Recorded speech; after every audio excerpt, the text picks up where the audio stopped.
नहमदहु व नसल्ली अला रसूलिल करीम अम्मा बाद। इमारत शरिया बिहार उड़ीसा, इसकी एक तहरीर मेरे सामने से गुजरी जिसमें सारे मसलक के बड़े उलमा के दस्तखत हैं।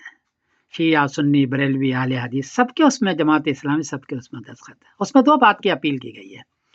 एक बात तो यह है कि ऐसी जमात को आप मुत्तहिद होकर के वोट दें जो सेकुलर पर यकीन रखती हो, मुसलमानों के हुकूक की रियायत करती हो, मुसलमान शरीयत के खिलाफ वो फैसले न करती हो, जो निचले तबका है चाहे गैर मुस्लिम हो उसकी रियायत करती हो, तमाम तबकात के हक की रियायत करती हो, ऐसी जमात को आप वोट दें। ये पहली अपील उन्होंने की है।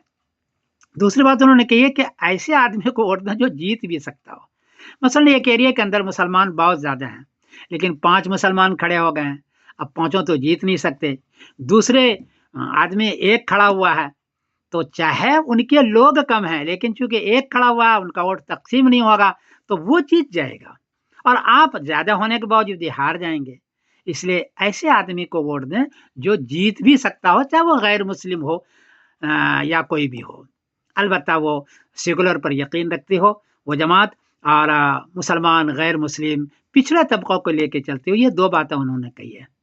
क्योंकि इसमें उलमा की है और बहुत सही उन्होंने राय दी है, और हमारे सारे दस्तखत है, मैं उनकी कदर करता हूँ, सारे उलमा का है और राय बिल्कुल सही है, मैं उसकी तायद करता हूँ, पुरजोर तायर करता हूँ। और आवाम से, बिहार में वोट है, वहाँ के लोगों से मैं दरख्वास्त करता हूँ कि एक तो मुत्तहिद होकर के करें और ऐसी जमात या ऐसे आदमी को करें जो जीत भी सकता हो और आपकी रियायत भी असम्बली में करता हो, सबकी, यानी मुस्लिम गैर मुस्लिम सबकी। अपना खाने पीने का धंधा न करता हो, ऐसे लोगों को आप दें, मेरी एक गुजारिश है।